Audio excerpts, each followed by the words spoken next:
I was halfway through a polished conversation with the head of global partnerships when my phone buzzed against the marble-topped table. A message from my boss. Congratulations, Rowena. We've decided to promote Amanda instead of you. She's a better cultural fit. No greeting, no explanation, just that. I didn't need to look up to know where he was. Daniel Hayes, regional director of Virex Consulting, stood across the ballroom, champagne glass raised, laughing with executives like he'd just closed a major deal instead of quietly dismantling a decade of my work. For a split second, everything inside me went still, not broken, not angry, just clear. The music hummed softly under the crystal chandeliers. Conversations blurred into background noise. I placed my phone face down, lifted my glass for one final sip, then set it aside with deliberate calm. "Excuse me," I said, smiling politely as I stepped away. My heels clicked against the polished floor as I crossed the room, steady, measured, intentional. Each step felt less like a reaction and more like a decision that had already been made long before tonight. When I reached Daniel, he turned toward me, still smiling. "Rowena," he said casually, as if nothing had just happened. Enjoying the evening, I held his gaze and returned a small, controlled smile. "I am," I replied. Then I reached into my clutch and pulled out a cream-colored envelope, thick, neatly sealed. "Thank you for the opportunity." He took it, confusion flickering across his face. But the smile stayed. He hadn't opened it yet. He didn't understand. No one did, because what they thought was a last-minute decision was something I had been preparing for a long time. If you're curious about what's going to happen next, keep watching and consider subscribing if you truly believe in justice. I'd also love to know where you're listening from and what time it is there right now. Before we continue, just a quick note: this is a fictional story, with some elements enhanced by AI to make it more vivid and emotionally engaging. Now, let me take you back to where it all began. I joined Virex Consulting when I was 29, fresh out of a failed startup that had drained everything I had: time, savings, and a good portion of my confidence. I told myself I needed stability, something structured, something predictable. Virexon seemed like the perfect place to rebuild. What I didn't expect was how quickly I would become indispensable. Within my first year, I rebuilt a failing client retention model that increased renewal rates by over 30%. By year 3, I was leading strategic analysis for multi-million-dollar accounts. By year 5, most of the company's high-risk contracts quietly passed through my hands before anyone else even saw them. I didn't just analyze problems, I solved them before they escalated. I created forecasting systems that replaced outdated manual processes, cutting project delays nearly in half. I designed workflow structures that allowed teams to operate with precision instead of chaos. Clients didn't always know my name, but they felt the impact of my work in every successful delivery. And internally, people knew. They came to me when numbers didn't make sense, when timelines broke down, when leadership needed answers but didn't know the right questions to ask. I became the person behind the results, the one who made things work when nothing else did. But none of that translated into recognition, because while I was building systems, Amanda was building relationships. She showed up to every social event, laughed at the right moments, remembered birthdays, organized team lunches. She didn't outwork me, she didn't outperform me, but she made people feel comfortable, and somewhere along the way, that started to matter more than results. I watched as ideas I had presented in closed meetings resurfaced weeks later, repackaged, simplified, delivered with a brighter smile and softer tone. Suddenly, they were fresh perspectives. Suddenly, they were hers. I told myself it didn't matter. That performance would speak for itself. That eventually, the numbers would be too undeniable to ignore. I was wrong. Because in a room where perception outweighs substance, the person who builds the engine is rarely the one who gets credit for driving it. 3 months before the gala, I sat across from Daniel in a glass-walled conference room for my annual performance review. The city stretched out behind him, all sharp lines and quiet ambition, a view I used to find motivating. That day, it felt distant, almost irrelevant. I had come prepared. As always, a full breakdown of performance metrics, year-over-year growth, client retention improvements, projected revenue gains tied directly to the systems I had built. Every number told the same story. I wasn't just contributing. I was driving the company forward. Daniel skimmed the first page, then set the report aside like it was optional reading. "Rowena, your work is strong," he said, leaning back in his chair. "No one's questioning that." There was a pause, just long enough to signal what was coming next. But I stayed silent, waiting. "You have a tendency to come across as intense," he continued. "Direct. Sometimes that can be hard for people." I held his gaze. Hard for people, or hard for leadership? He gave a small, dismissive smile. "Let's not frame it that way. This is about team dynamics." "And Amanda?" I asked, keeping my tone even. "She connects with people," he said quickly. "She brings a certain energy. People respond to that. She makes the room feel lighter. She also lost us the Creston account," I replied, "and delayed 2 major deliverables last quarter." Daniel waved his hand slightly, as if brushing away something insignificant. "Outcomes can be managed. What people remember is how you make them feel." That was the moment everything clicked. Not gradually, not painfully, instantly. It didn't matter how accurate my models were, how efficient my systems became, or how many contracts I saved. None of it outweighed comfort. None of it competed with likability. I closed my folder slowly, not out of frustration, but out of clarity. "Understood," I said, and I meant it, because in that moment, I realized I had been trying to win in a system that was never designed to reward people like me. I didn't argue after that meeting. I didn't push back. Didn't try to defend my value. Didn't ask for another chance to prove what was already measurable. Instead, I did something far more important. I started preparing my exit. What no one at Virexon knew was that for nearly a year, I had been building something of my own, quietly, carefully, on nights and weekends, on my own servers, using tools and frameworks that had nothing to do with company resources. It started as a question I couldn't ignore. What if strategy didn't just rely on static data, but adapted in real time based on how teams actually behaved, not just numbers on a dashboard, but patterns in decision-making, communication, execution speed? I began mapping workflows against human behavior, creating a system that could anticipate friction before it happened. What I built became something far bigger than I initially intended, a fully adaptive operational model that aligned tasks, talent, and timing with precision. It didn't just optimize performance, it redefined how teams functioned under pressure. I called it Synapse Flow, 2 months before the gala. I finalized the intellectual property registration under my own name. Every line of logic, every structural layer, every predictive model, it was mine. Legally protected, independently developed, and completely separate from Virexon. At the same time, I had been in quiet discussions with a smaller firm based in Seattle, Halcyon Strategy Group. They weren't the biggest name in the industry, but they were sharp, data-driven, and more importantly, open to new thinking. Our first conversation was supposed to be a casual coffee meeting. It turned into a working session, then a pilot program, then weekly strategy calls. They didn't ask me to soften my approach. They didn't question my tone or suggest I be less intense. They asked about scalability, implementation, impact. They saw what I was building for what it actually was. By the time the gala arrived, the pilot had already exceeded expectations. Internal metrics showed performance gains that Virexon had never come close to achieving.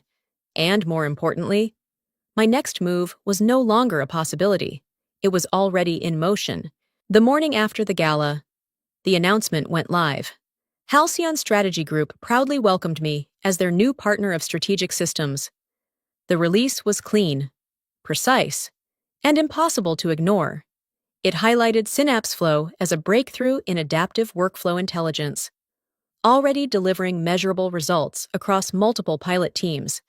By the time most people at Virexon opened their inboxes, the shift had already begun. What they didn't realize, not immediately, was what my resignation actually meant beyond a title change, because the envelope I handed Daniel the night before wasn't just a polite exit.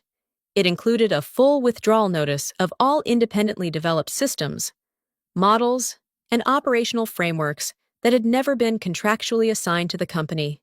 In simple terms, everything I built was leaving with me. At exactly 9 a.m., my access was formally terminated. At 9:01, every automated workflow tied to my architecture stopped functioning. Not abruptly, not destructively, but completely. Forecasting dashboards stopped updating. Workflow triggers failed to execute. Internal tracking systems reverted to outdated manual processes that no one had touched in years. What once felt seamless now required hours of reconstruction, assuming anyone even understood how to begin. By mid-morning, confusion spread across departments. Emails started circulating, quiet at first, then increasingly urgent. Has anyone checked the forecasting pipeline? Why are client deliverables not syncing? Who has access to Rowena's system? No one did. Because there was no company system. There was only mine. Layered quietly beneath everything they thought was standard infrastructure. Amanda arrived late that morning, confident, composed, carrying the title she had just been given. She walked into the weekly check-in meeting with a rehearsed smile, ready to lead. But leadership requires understanding. And as questions started coming in, one after another, it became clear she didn't even know where to begin.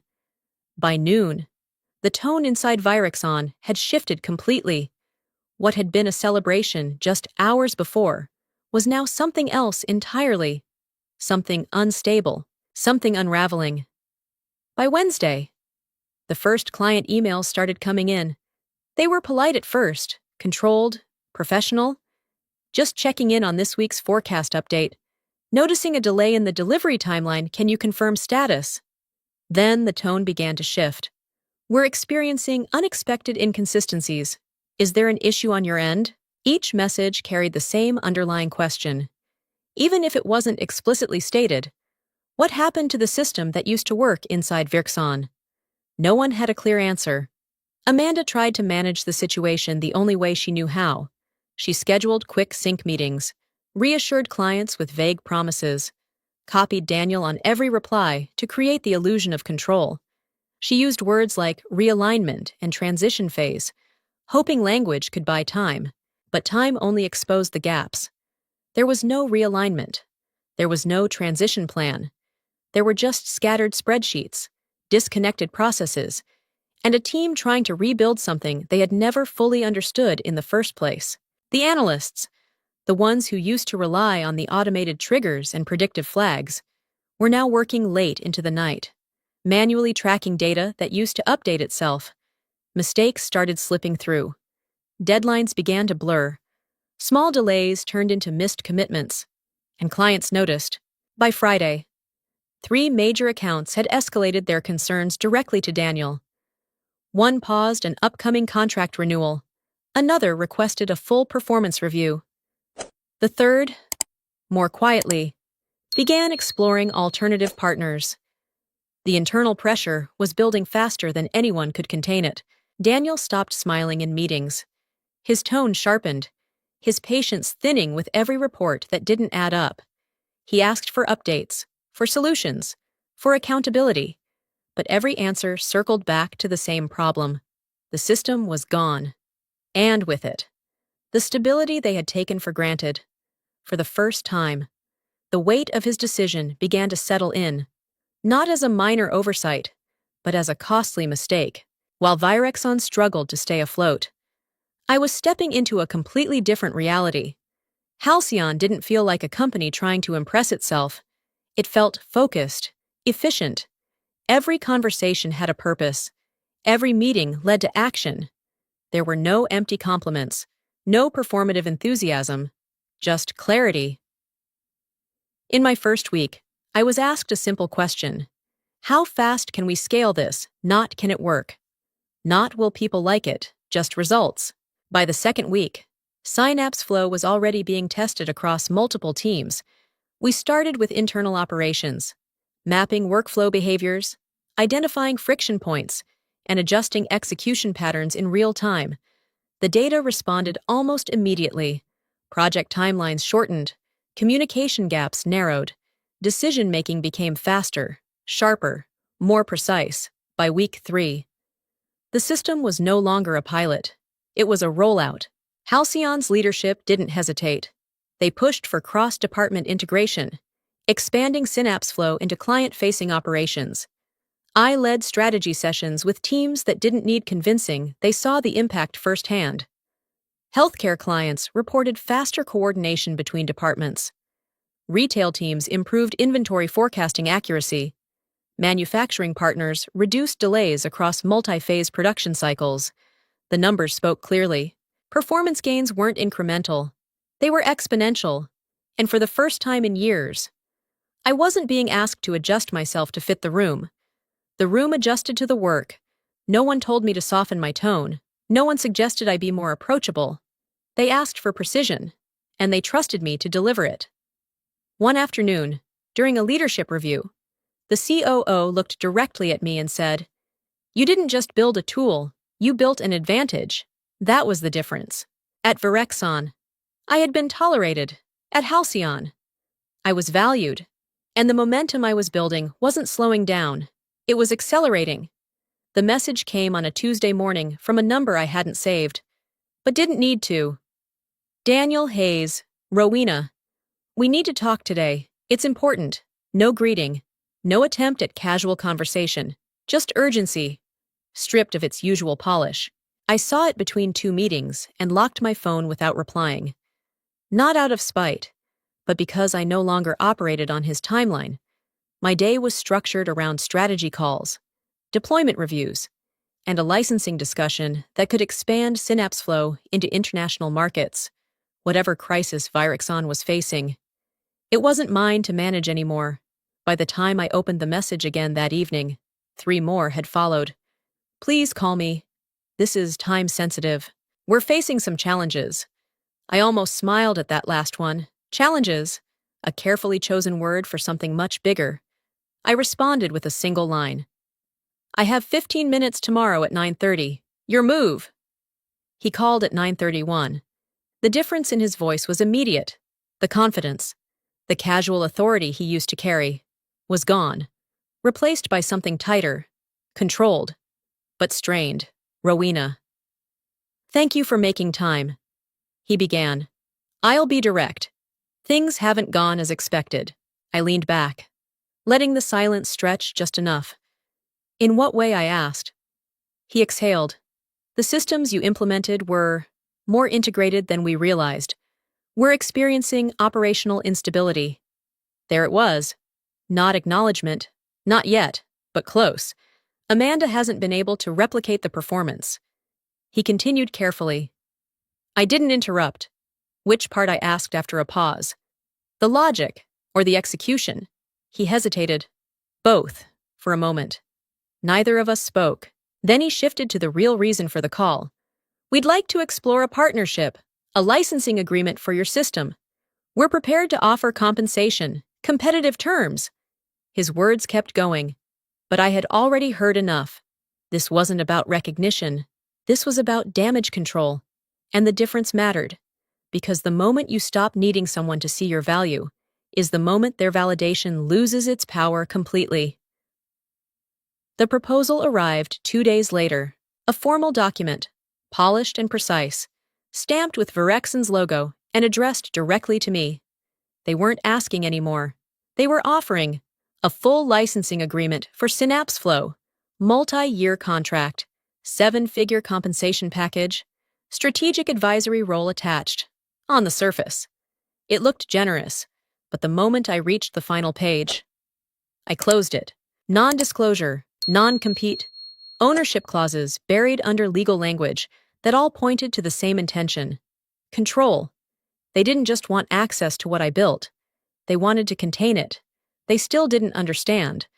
I printed the document and sat with it for a few minutes before making my decision. Not whether to accept it, but how to respond.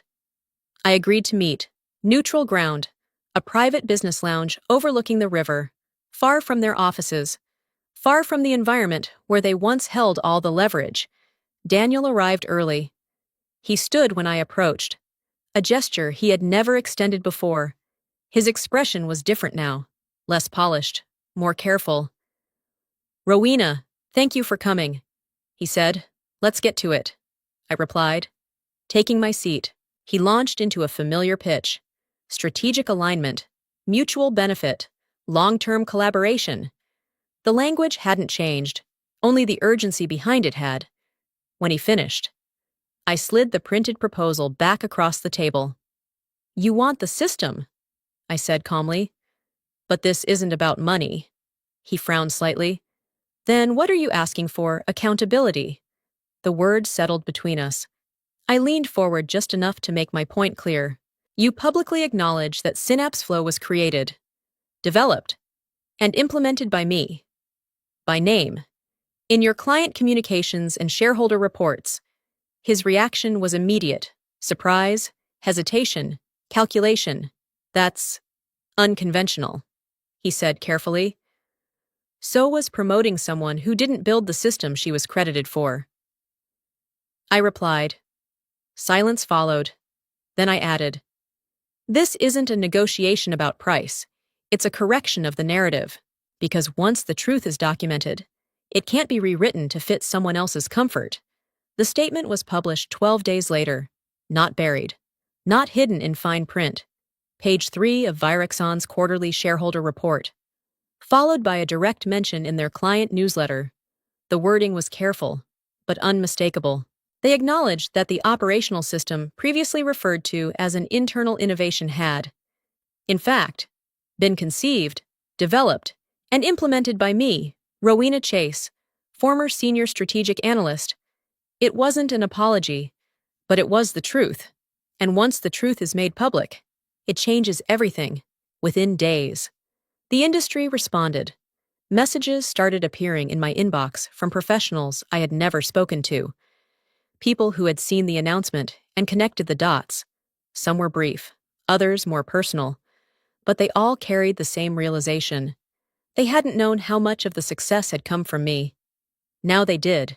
Back at Virexon, the damage didn't stop. Client confidence continued to erode.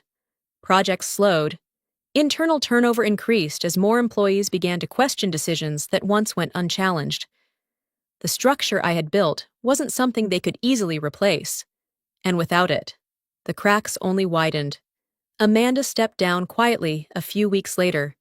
No announcement beyond a short internal memo. No celebration. No acknowledgement of what had gone wrong. Daniel lasted a little longer, but not much. Leadership changes followed, framed as strategic restructuring, though everyone understood what it really meant. When results disappear, narratives don't hold for long. Meanwhile, at Halcyon, everything continued to grow. Synapse Flow expanded across new markets, scaled into international operations, and became a core advantage in every partnership we built. I was offered a new role, Executive Vice President of Systems and Innovation, not as a gesture, but as a necessity, because the work demanded it. Months later, I stood on stage at a leadership summit, looking out at a room full of professionals who had, at some point, been told they were too much, too direct, too focused on results. I didn't talk about titles, I talked about clarity. You don't need permission to be valuable, and if the room you're in can't recognize what you bring, then it's not the right room, so build your own, because the moment you stop waiting to be chosen is the moment you become impossible to ignore. If you would make the same choice I did walking away and building something of your own, then just write discerning, so I know I wasn't alone.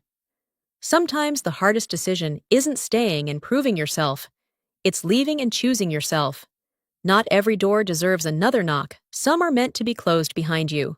And when you finally stop chasing recognition, you start creating something far more powerful, your own path. I used to believe that if I worked hard enough, someone would eventually notice. that results would always speak louder than anything else. But this experience taught me something deeper sometimes. The room you're in was never built to recognize your value in the first place, and staying there only makes you smaller. Walking away wasn't failure, it was clarity. It was choosing to stop proving and start building.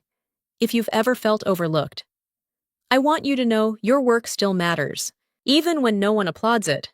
And maybe your next step isn't to fight harder, but to move smarter. Now, I'd really love to hear from you. Have you ever been in a situation like this? What would you have done? Share your story in the comments, because your voice might help someone else feel less alone. And if this story meant something to you, don't forget to like, share, and subscribe. Your support helps these stories reach the people who need them most.